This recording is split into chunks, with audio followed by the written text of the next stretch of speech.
Esteganografia. Do grego, esteganografia significa escrita escondida.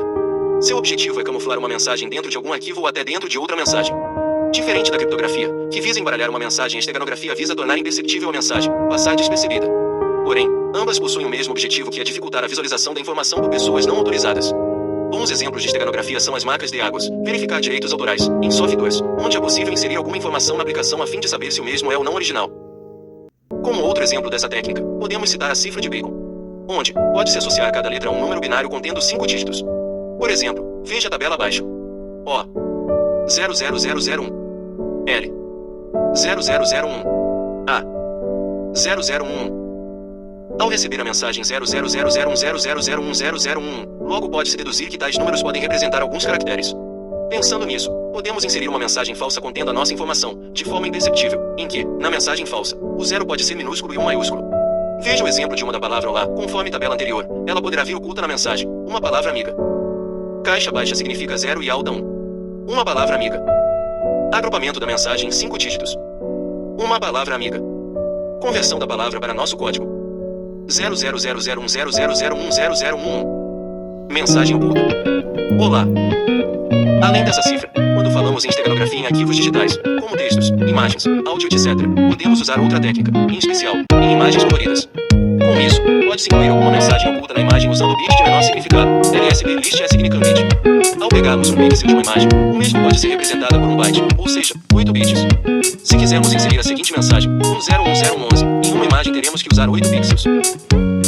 0101010101010101010101010101010101010101010. Para atender a mensagem criada, 101011, teremos que alterar o último dígito de cada bit. Veja o exemplo, de acordo com a mensagem acima. 0101110111010101010101010101010101010101010101010101010101010101010101010101010101010101010101010101010101010101010101010101010101010101010101010101010101010101010101010101010101010101010101010101010101010101010101010101010. Caso isso seja aplicado a uma imagem, o usuário não irá perceber a queda na qualidade, pois o olho humano não conseguirá ver a diferença. Leia a seguinte reportagem para entender mais. https://computerdevode.com.br/2017/08/04/técnica oculta informações roubadas imagem cada vez mais usada entre hackers bar. Vamos praticar. E você? O que acha de criar uma mensagem escondida? Pesquise em sites, revistas, artigos acadêmicos confiáveis, exemplos de softwares que fazem uso de esteganografia em imagens. Responda também como essa técnica é útil para ataques. Ao final, disponibilize sua pesquisa no fórum da seção. Hoje em dia, é imprescindível que haja controle de acesso aos vastos sistemas existentes.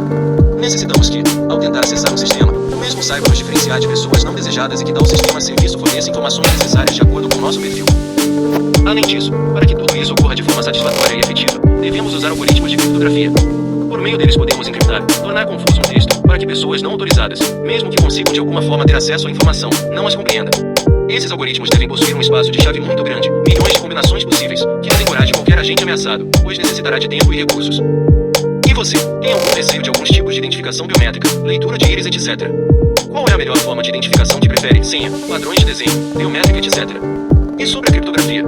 Você já criou mensagens criptografadas para evitar que outras pessoas vejam o conteúdo? Você faz uso de algum algoritmo de criptografia? Ao longo desse capítulo iremos compreender mais sobre esses dois conceitos muito importantes. Um controle de acesso, autenticação e autorização. O controle de acesso está presente em nossas vidas no cotidiano em geral. Por exemplo, quando você vai entrar em sua casa, necessitará de um controle para abrir o portão ou de uma chave para abrir a fechadura. Da mesma forma, é na tecnologia da informação, quando devemos entrar com login e senha, biometria, tokens, geram sequência de números que valem por alguns segundos, comando de voz, etc.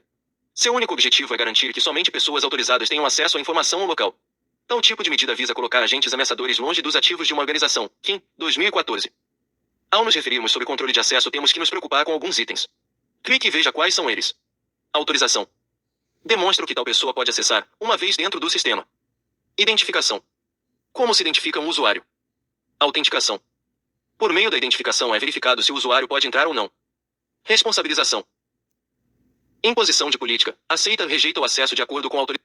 Define quem tem acesso e o que pode acessar. Podemos dividir tais partes em divisão de política. Define quem tem acesso e o que pode acessar. Nessa fase, temos o uso da autorização e imposição de política. Aceita ou rejeita o acesso de acordo com a autorização da primeira fase. O restante de todas as partes é utilizada nessa fase. Além disso, o controle de acesso deve ser feito em 2 níveis, a saber, o físico e o lógico. assim como nos filmes de espionagem, em que o agente deve passar por vários seguranças, área protegida, para ter acesso a um determinado local. Uma vez dentro do espaço físico desejado, deve-se ter acesso a um sistema. Um controle de acesso físico pode ser feito por um crachá, cartão inteligente, smart card, etc. Por meio deles você poderá, como um funcionário, ter acesso à área física interna destinado à sua permissão. Um exemplo de acesso lógico é dentro de uma organização ao usuário ter acesso a um determinado software ou conjunto de softwares, KIM, 2014. Pode-se ter restrições e monitoramento dos mesmos. Para atenuar o risco de uma invasão, devemos definir uma política de controle de acesso. Ela é focada em 4 elementos: os usuários, que usam o sistema, de fato, recursos, objetos que possuem proteção do sistema, ações, atividades permitidas ao usuário, e relacionamentos, entre usuário e recurso, podem ser leitura, escrita, execução, etc. Geralmente, em uma organização, as políticas de autorização podem ser ou por inclusão ou em grupo e podemos definir perfis de acordo com os cargos. Exemplo, funcionários do departamento de TI podem ter acesso à sala dos servidores. Por outro lado, há a definição de política de acesso por nível de autoridade. Nesse caso, um cargo de maior autoridade será exigido, Indesbergen, 2018. Uma vez definida a política de autorização, o próximo passo é identificar o usuário, processo, etc. Na identificação, usa-se cartões, biometria, chips, etc. Ou seja, uma forma de distinguir uma pessoa em meio às outras. Em consequência, pode-se monitorar as ações do empregado por todo o sistema rede. Com uma política de autorização bem elaborada e uma diretriz de identificação estabelecida, o passo seguinte é a autenticação. Ela nada mais é que provar que o usuário é quem diz ser, KIM, 2014. Podemos pensar em 3 tipos: conhecimento, algo que você possa memorizar, por exemplo, uma senha; propriedade, algo que você tenha posse, como um token, celular, chave, etc. E por fim, características, algo que é único seu, assinatura, digitais, etc. Pode-se usar uma combinação de ambos para dar mais segurança, autenticação de fator duplo. A seguir, detalharemos mais sobre cada uma desses tipos de autenticação. A autenticação por conhecimento, sem dúvida, é a mais antiga. Nessa estratégia você necessita recordar de algo, como uma senha. Esse tipo é bastante vulnerável quando se tem uma única senha para tudo e a mesma é antiga, curta, muito óbvia, seu nome, aniversário. Agentes ameaçadores podem usar as técnicas de ataque por força bruta ou de dicionário a fim de quebrar tais autenticações. Geralmente, essa estratégia é associada a mais alguma regra.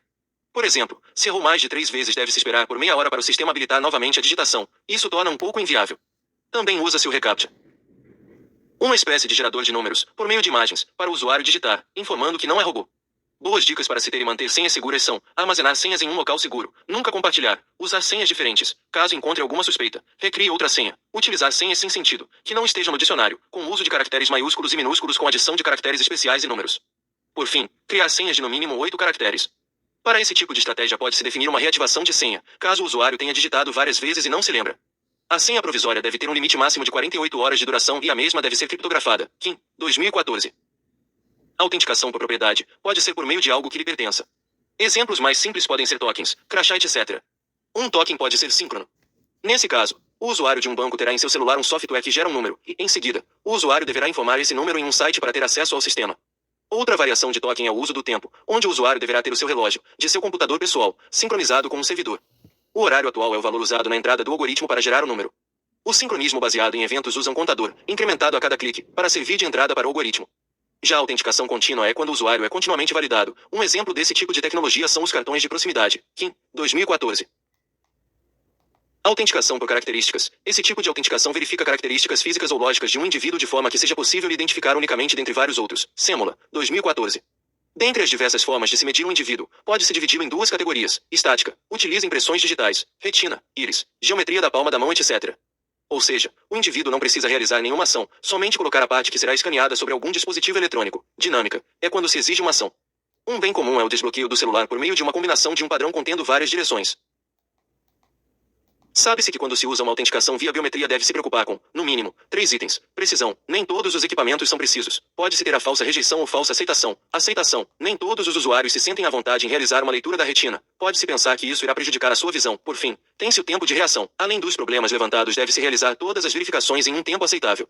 Caso demore, irá inviabilizar totalmente a autenticação. KIM, 2014. Sobre os diferentes tipos de biometria pode-se destacar: impressão digital, impressão da palma da mão, geometria da mão, não são muito precisas, varredura de retina, analisa os vasos sanguíneos. Ela é bastante precisa, mas pode variar de acordo com a saúde do indivíduo, como diabetes, gravides, problemas cardíacos. Muitas pessoas não gostam desse tipo de autenticação. Varredura da íris, encontra padrões, como buracos, fissuras, estrias, fibras. Também é bastante preciso. Reconhecimento de face, também usa padrões do rosto, como distância dos olhos, diâmetro do queixo, nariz, etc. É possível ter 80 características que podem ser observadas nesse tipo de autenticação. Exige certo ângulo do momento da biometria e sempre deve-se usar tal ângulo em cada autenticação. Devido à sua falha em se confundir com uma foto, não é muito usada. Padrão de voz. Observa-se tons, vibrações, pressão da voz e se pode ter 7 parâmetros de medição. Ele não é muito usado devido ao tempo de resposta ser muito longo. Dinâmica com padrões. Mede-se o tempo ao pressionar uma tecla ou a forma, direção do desenho na tela. Ela é bem aceita e possui um bom tempo de resposta. Por último, e não menos importante, é a dinâmica de assinatura. Usa-se tablets ou alguma caneca com sensores para verificar a pressão, traço e direção da caneta. Ela também é bem aceita e também é bem precisa. A grande vantagem de se usar a biometria é que exige-se a presença do indivíduo na autenticação. Não é necessário decorar e possui certa dificuldade em sua falsificação. Porém, nem tudo é perfeito. Pode-se ter características físicas sendo mudadas. Pessoas com deficiência podem ter dificuldades. Tempo de resposta podem ser bem lentos.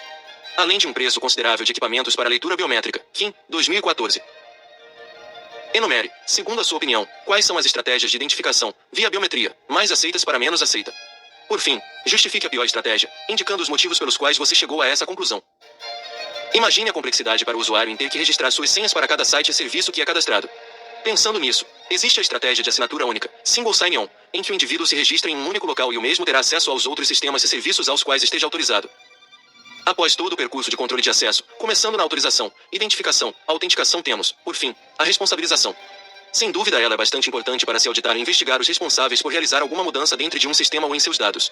Pode-se usar arquivos de log, arquivos de históricos, para registrar as ações de quem entrou e o que o mesmo realizou. Kim, 2014.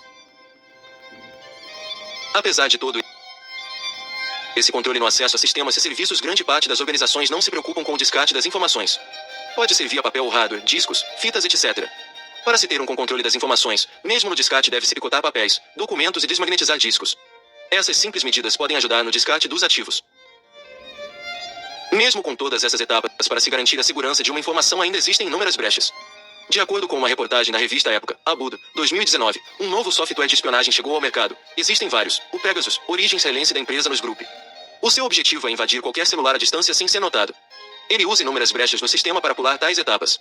Uma vez dentro do celular da vítima, pode colher informações pessoais, ter acesso à câmera e ao áudio em tempo real. Geralmente, essa ferramenta é comercializada para governos. Na reportagem, foi comentado que tal sistema já foi oferecido aqui no Brasil, $4, 2,7 milhões, por 7 licenças de espionagem simultâneas. Para se ter uma ideia do poder desse sistema, a forma de invasão não necessita de uma interação direta com o usuário. Por exemplo, você pode ser infectado pelo simples fato de receber um vídeo, áudio, mensagem, etc. Não há necessidade de abrir a mídia, uma vez recebida já está infectada. Esse tipo de spyware é o trabalho intenso de hackers e crackers do mundo inteiro. Existe um termo chamado Bug Hunters, caçadores de erros, que varrem inúmeros aplicativos e sistemas operacionais, hardware, etc. com o objetivo de encontrar alguma falha. Kim, 2014. Uma vez identificada a falha, essa brecha é vendida a brokers e softwares como Pegasus. Esse mercado é milionário e movimenta inúmeras pessoas. Quanto mais o sistema é mais conhecido, mais cara fica a venda. Por exemplo, uma vulnerabilidade em inserir códigos maliciosos em arquivo de áudio do WhatsApp sem a necessidade de interação do proprietário do aparelho. Imagine no Brasil a quantidade de pessoas que utilizam de algum aparelho celular. Não adianta usar celulares ou softwares antigos, eles são mais fáceis de se invadir. Abuda, 2019. 1.1. Modelos de controle de acesso. Para cada tipo de sistema-serviço existe um modelo apropriado de controle de acesso. Kim, 2014. Como vemos a seguir. Clique nas abas. Discricionário, DAC Discretionary Access Control. O dono do recurso é quem determina as permissões de acordo com a necessidade. Tal atividade pode ser passada para terceiros.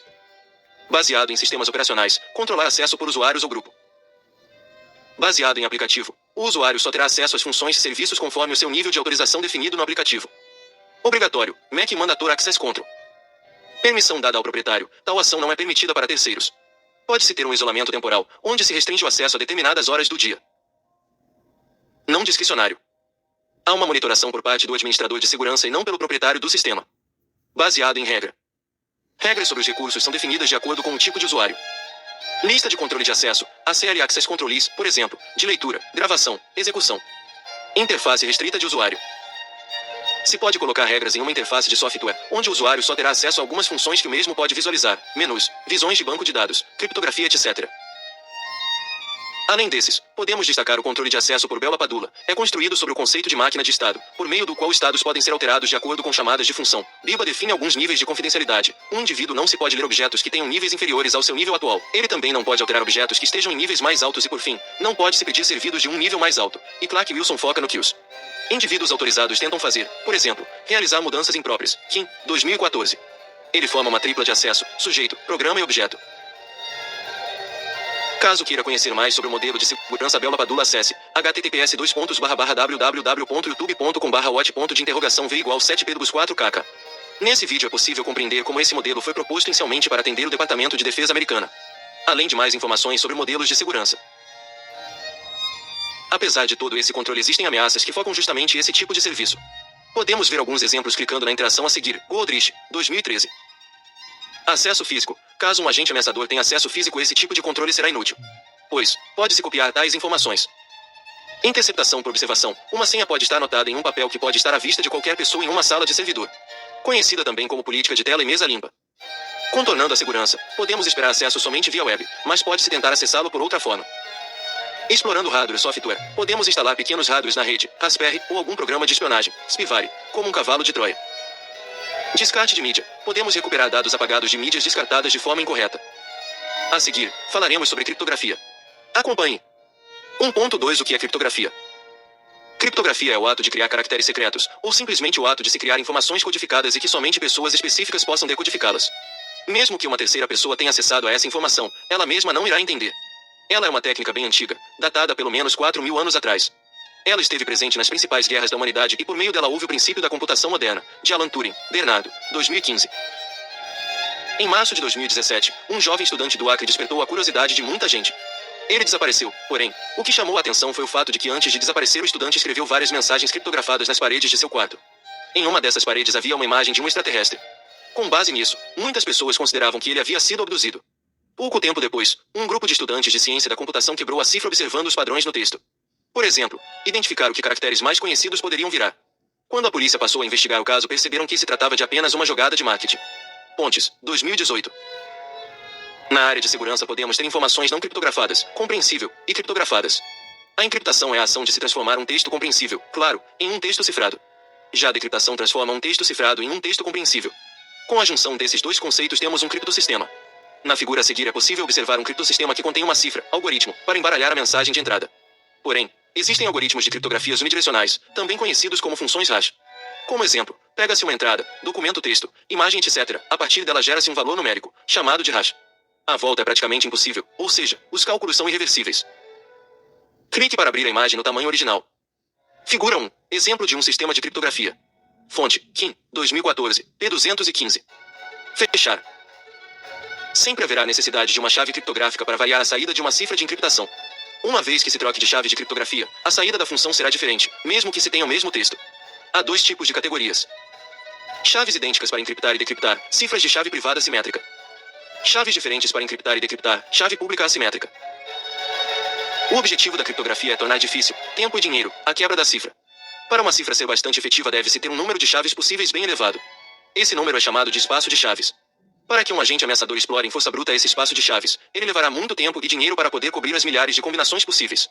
Por exemplo, para saber a chave, TXT-chave 1544, o agente ameaçador terá que criar cada possibilidade na força bruta como AB, etc. até chegar à chave definida. Quanto mais amplo for o espaço de chaves, maior será o tempo para se decriptografar uma mensagem. Sem dúvida, um ótimo filme que envolve a criptografia é O Jogo da Imitação, 2015. Antes mesmo de se ter computadores, na Segunda Guerra Mundial um grupo de pesquisadores, entre eles Alan Turing, pai da computação moderna, tinham como objetivo quebrar a criptografia da máquina alemã chamada Enigma, uma espécie de máquina de escrever com rotores de substituição de caracteres. Essa máquina era responsável em criar mensagens secretas às tropas alemãs.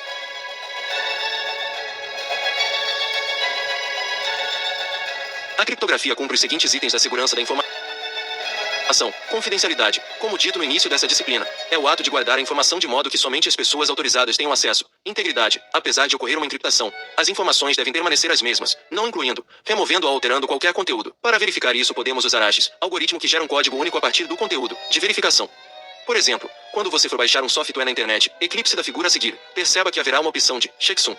Aqui temos dois exemplos de algoritmos de hash UMD5 e SHA-1. Ao baixar esse checksum tem-se o seguinte valor, 782D8D7B02987C2C8669A06F15221. Clique para abrir a imagem no tamanho original. Figura 2. Ao realizar qualquer download podemos verificar se o mesmo está completo com a verificação de checksum. Fonte, Eclipse, 2019. Logo, após baixar o software podemos aplicar esse hash a fim de verificar se os números batem. Caso sim, não houve alteração na mensagem. Autenticação é o ato de confirmar a identidade, senha, biometria etc. de um indivíduo computador para acessar determinadas áreas de um software. Porém, caso o usuário anote a senha em um papel e deixe que outras pessoas tenham acesso, não adiantará nada a autenticação, pois o sistema pensará que aquele usuário desconhecido é realmente o usuário original e não repúdio. É garantir que uma ação foi executada independentemente do usuário que a originou negue a mesma. Por exemplo, a criptografia com chave assimétrica utilizasse de pares de chaves distintas para encriptar e decriptar. Na criptografia com chave assimétrica é incontestável negar que o arquivo foi realmente gerado pelo usuário que a gerou, proprietário chave privada. 1.3 Tipos de criptografias. Para facilitar a sua compreensão sobre chave pública e privada, veja a seguinte história. Eu conheço um amigo jornalista e gostaria de lhe enviar uma mensagem secreta sobre algum fato muito importante. Deve ser confidencial e integral. A partir daí eu peço a esse jornalista a chave pública dele. Prontamente, ele me envia a chave.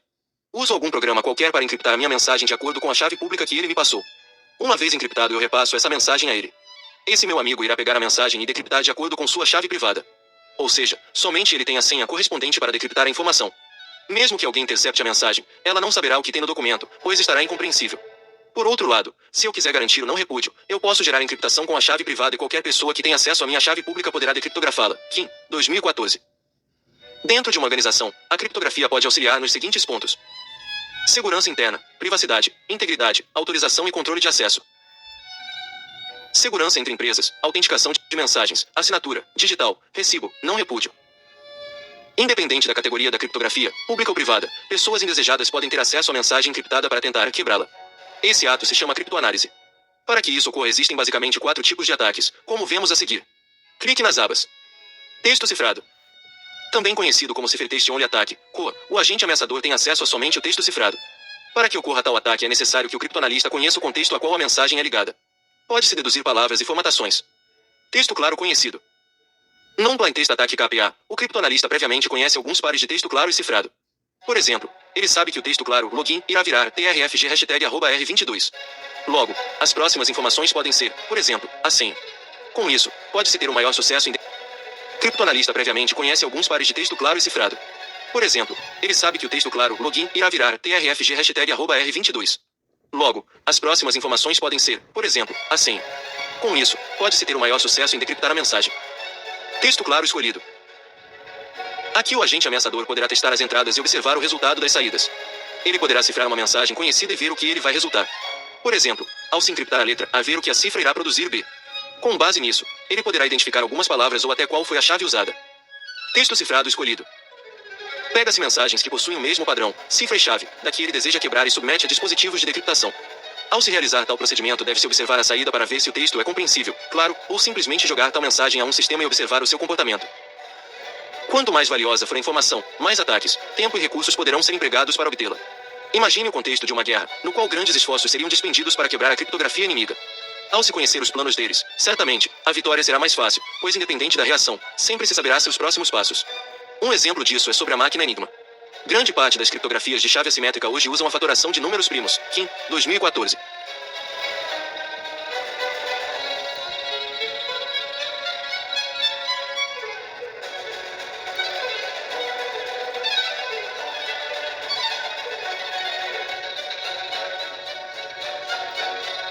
Basicamente, há 2 formas de cifra. Transposição. Realiza-se um rearranjo dos caracteres. Veja um exemplo na tabela a seguir. Ao se dispor a frase ou você lê o texto, em uma matriz 4x4 podemos ter uma chave como 1, 2, 3, 4, ordem que se deve ler as linhas a partir do número da coluna. Outra chave 1, 2, 4, 3 ficaria overcleuto 8. Clique para abrir a imagem no tamanho original. Tabela 1. Exemplo de cifragem por transposição. Fonte, elaborado pelo autor, 2019. Substituição. É o ato de se substituir um caractere byte por outro. A mais conhecida é a cifra de César. Basicamente, desloca-se a letra do alfabeto de acordo com um número fixo, chave. Por exemplo, deslocar todo o alfabeto em uma casa, chave. Onde A irá virar B, assim por diante. Veja na figura a seguir que há 2 anéis contendo todo o alfabeto. Nesse exemplo, houve o deslocamento de uma casa, onde o A virará B, e assim por diante. Desta forma fica mais fácil de visualizar esse deslocamento por todo o alfabeto. Clique para abrir a imagem no tamanho original. Figura 3. Anel de codificação, decodificação da cifra de César. Fonte, elaborado pelo autor, 2019. Vamos criar a nossa própria cifra deslocando, frente ou para trás, um número aleatório de casas sobre o alfabeto. Ao se escolher, por exemplo, mover 6 casas, chave para trás. Crie uma mensagem criptografada e compartilhe com seus colegas. Dê um tempo, por exemplo de 10 minutos para que eles tentem quebrar a sua chave. Veja um exemplo desses algoritmos nesse site, https://www.code.fr/cesar-cifer. Uma variante dessa estratégia é a cifra de substituição simples, onde cada letra será substituída de forma única e independente. Aqui, a letra A poderá se tornar C, e a letra B poderá se tornar Z, e assim por diante. Ao se fazer isso, temos uma combinação de 26. 26 vezes 25 vezes 24, então, faça suas contas. Apesar de ser um número elevado, é bastante fácil de se quebrar. Agora, caso queira criar uma criptografia por substituição eficiente, devemos usar o princípio da chave única, o anti-MPEG. Nele, devemos garantir uma sequência aleatória sem repetição, que seja do mesmo tamanho da informação, mensagem, e que seja usada somente uma vez. Que tal criar a sua própria cifra? Crie uma matriz quadrada com no máximo 6 colunas por 6 linhas. A partir daí, crie uma mensagem usando a ordem das colunas para se ler o conteúdo das linhas. Chame alguns amigos e forneça sua tabela para que eles possam tentar adivinhar o que se trata a mensagem. Também podemos ter a cifra de produtos e exponenciação. Aqui, pode-se ter a combinação de várias cifras, transposição, substituição. Um exemplo disso é a Data Encryption Standard, que usa uma chave contendo 56 bits com 16 iterações de substituição e transformação. Na época de sua criação, seria impossível quebrá-la, pois os computadores da época, 1977, levariam mais de 90 anos. Somente em 1998 o espaço de chave de 56 bits foi quebrado pelo Deep Crack em 3 dias. Atualmente, a OAS, Advanced Encryption Standard, que suporta criptografias de 128, 192 e 256 bits. Um ótimo livro sobre criptografia e complexidade de algoritmos em geral é o Desmistificando Algoritmos, 2013, de Thomas Kuhn. Esse autor é um dos mais respeitados da área de algoritmos, sendo referência para qualquer pesquisa. Nele é possível encontrar mais detalhes sobre os algoritmos de criptografia. Outro recurso também muito utilizado são as assinaturas digitais. Quando falamos em assinatura digitais, não estamos armazenando nenhum arquivo de imagem da assinatura do indivíduo, mas, sim, de assinar eletronicamente a mensagem. Veja na figura a seguir um exemplo de assinatura digital. Primeiramente, há um texto qual se deseja assinar digitalmente, então, imagine um e-mail. Em seguida, deve-se usar um algoritmo de hash sobre essa entrada, texto, mais uma chave privada. Clique para abrir a imagem no tamanho original. Figura 4. Exemplo da aplicação de uma assinatura digital. Fonte, Kim, 2014, P232. O resultado será uma assinatura digital sobre o texto. Ao realizar isso, estamos garantindo que o texto não sofreu nenhuma alteração, pois aplicamos um hash mais uma chave privada, um indivíduo. Os algoritmos mais utilizados são RSA, Reverse Samira Delman, e DAS, Digital Signature Algorithm, Kim, 2014. Arthur Serbius foi o desenvolvedor da máquina de encriptação ou decriptação alemã Enigma. Por meio dela era possível que as tropas alemãs se comunicassem tranquilamente sem que espiões conseguissem acessar as informações no meio do curso. Os aliados só conseguiram quebrar a cifra da Enigma graças a grandes pesquisadores, como Alan Turing, Bernardo, 2015. Nesse capítulo percebemos que qualquer tipo de sistema deve se preocupar em filtrar os indivíduos que não fazem parte dele.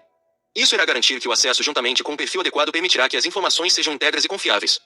Vimos também que a criptografia é, sem dúvida, uma ótima aliada na troca de mensagens que exijam níveis de confidencialidade. Síntese. Nesta unidade, você teve a oportunidade de compreender o processo de controle de acesso. Entender que o acesso pode ser por meio da autorização, identificação, autenticação e responsabilização. Entender que as formas de autenticação podem ser por conhecimento, propriedade e características. Ver que um controle de acesso pode ser discricionário, obrigatório, não discricionário e baseado em regras. Conhecer as chaves privadas e públicas. Ver que, basicamente, as estratégias de criptografia vão variantes da transposição-substituição. Bibliografia. Abud, B. A chegada ao Brasil do Pegasus, estrela do submundo da espionagem. Época, 18 de julho, 2019.